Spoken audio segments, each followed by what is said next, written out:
بسم اللہ الرحمن الرحیم۔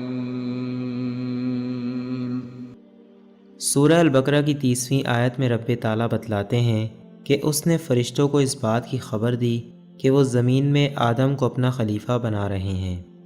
فرشتے یہ سمجھے کہ یہ خلیفہ زمین میں فتنہ و فساد برپا کرے گا، اس لیے انہوں نے حقیقت حال کے دریافت کرنے کے لیے بارگاہ الہی میں عرض کیا، اے رب، تو زمین میں ایسے شخص کو خلیفہ بنانا چاہتا ہے جو خرابیاں کرے اور کشت و خون کرتا پھرے۔ ہم تیری تعریف کے ساتھ تیری تسبیح و تقدیس کرتے رہتے ہیں۔ تو اللہ تعالیٰ نے جواب میں یہ ارشاد فرمایا کہ جو باتیں میں جانتا ہوں وہ تم نہیں جانتے۔ اللہ تعالیٰ نے حضرت آدم علیہ السلام کو مٹی سے بنایا، اس بنا پر آپ کا نام آدم ہے، کیونکہ آدم کو عدیم ارض سے پیدا کیا گیا، جیسا کہ سعید بن جبیر سے مروی ہے، اور عدیم الارض زمین کی اوپر کی سطح کو کہتے ہیں۔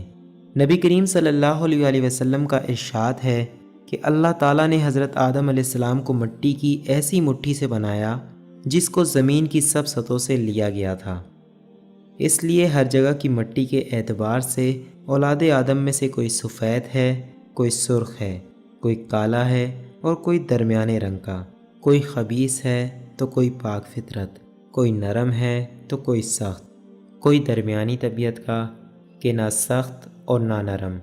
یہی مطلب ہے اللہ کے اس قول کا، وہی اللہ ہے جس نے تمہیں مٹی سے پیدا کیا۔ پھر اللہ تعالیٰ نے حضرت آدم علیہ السلام کا وجود اور صورت بنا کر اس میں روح ڈالے بغیر 40 دن تک اسے یوں ہی ڈالے رکھا۔ اس کو ضحاک نے ابن عباس سے روایت کیا ہے، جبکہ سدی نے اپنے مشائخ سے روایت کیا ہے کہ آدم علیہ السلام کا جسم مٹی اور پانی میں 40 سال تک پڑا رہا۔ ابو عثمان نہدی حضرت سلمان فارسی رضی اللہ تعالیٰ عنہ سے نقل کرتے ہیں کہ رب تعالیٰ نے 40 دن تک آدم علیہ السلام کا مٹی کا خمیر بنائے رکھا۔ اس روایت کی بنا پر معلوم ہوتا ہے کہ آدم کی مٹی کا خمیر آدم علیہ السلام کی صورت بنانے سے پہلے گوندا گیا تھا۔ مسند احمد وغیرہ میں ہے کہ آدم علیہ السلام کو بروز جمعہ بنایا گیا، چنانچہ ایک حدیث میں آتا ہے کہ جمعے کا دن تمام دنوں کا سردار اور اللہ کے نزدیک عید فطر اور عید قربان کے دن سے بھی زیادہ عزت والا ہے۔ اس کی 5 خوبیاں ہیں۔ اسی دن آدم علیہ السلام پیدا ہوئے، اسی دن وہ جنت سے زمین پر اتارے گئے، اسی دن ان کی وفات ہوئی۔ اس دن میں ایک گھڑی ایسی ہے جس میں بندہ اللہ سے جو بھی مانگتا ہے اللہ اسے وہ عطا فرماتے ہیں، سوائے حرام چیز کے سوال کے، اور اسی دن قیامت برپا ہوگی، اور زمین و آسمان میں جو بھی مقرب فرشتے ہیں اور ہوائیں اور پہاڑ اور سمندر سب اس دن استغفار کرتے ہیں۔ قرآن کریم حضرت آدم علیہ السلام کی تخلیق کو مختلف پیرایوں میں بیان کرتا ہے، جو کہ تخلیق آدم علیہ السلام کے ان تکوینی مراحل کو بتلاتے ہیں جن سے حضرت آدم علیہ السلام گزرے۔ چنانچہ قرآن کریم بتلاتا ہے کہ حضرت آدم علیہ السلام کو مٹی سے بنایا گیا، آپ کو طین سے بنایا گیا، یہ پانی میں گندی مٹی کو کہتے ہیں۔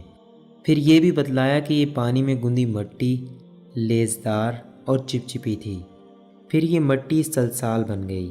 چنانچہ ارشاد ہے، اس نے انسان کو ٹھیکرے کی طرح کھنکھناتی مٹی یعنی سلسال سے پیدا کیا۔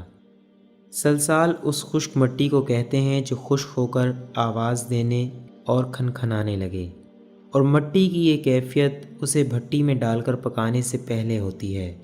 جب مٹی بھٹی میں پکا کر سرخ کر لی جائے تو اسے فخار یعنی ٹھیکری کہتے ہیں۔ یعنی معنوی تفسیر تبری میں بھی بیان کی گئی ہے۔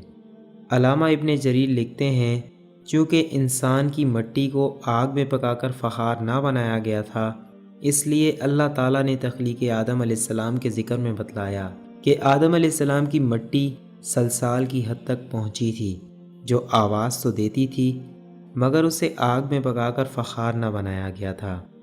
اس لیے یہ مٹی کھنکھنانے اور آواز دینے میں تو فخار کی طرح تھی، نہ کہ آگ میں پکائے جانے میں فخار کی طرح تھی۔ پھر اللہ تعالیٰ نے انسان کی تخلیق کو پورا کیا، اس میں روح پھونکی تو اس میں زندگی دوڑنے لگی۔ چنانچہ ارشاد ہے، جب میں اس کو پورا کر لوں اور اس میں اپنی روح پھونک دوں سدی نقل کرتے ہیں کہ جب اللہ تعالیٰ نے آدم علیہ السلام میں روح کو داخل کرنا چاہا تو روح ان کے سر سے داخل ہوئی، جس سے آپ کو چھینک آئی۔ فرشتوں نے کہا الحمدللہ کہیے، تو آپ نے الحمدللہ کہا۔ اللہ تعالیٰ نے اس کے جواب میں یرحمک اللہ کہا، اللہ آپ پر رحم کرے۔ پھر روح آپ کی آنکھوں میں داخل ہوئی تو آپ کو جنت کے پھل نظر آنے لگے۔ جب پیٹ میں داخل ہوئی تو بھوک جاگ اٹھی، اور ابھی پیروں میں روح پہنچی نہ تھی کہ جنت کے میووں کی طرف لپکنا چاہا۔ اسی بات کو اللہ تعالیٰ نے ان الفاظ میں بیان کیا ہے: انسان کچھ ایسا جلد باز ہے کہ گویا جلد بازی ہی سے بنایا گیا ہے۔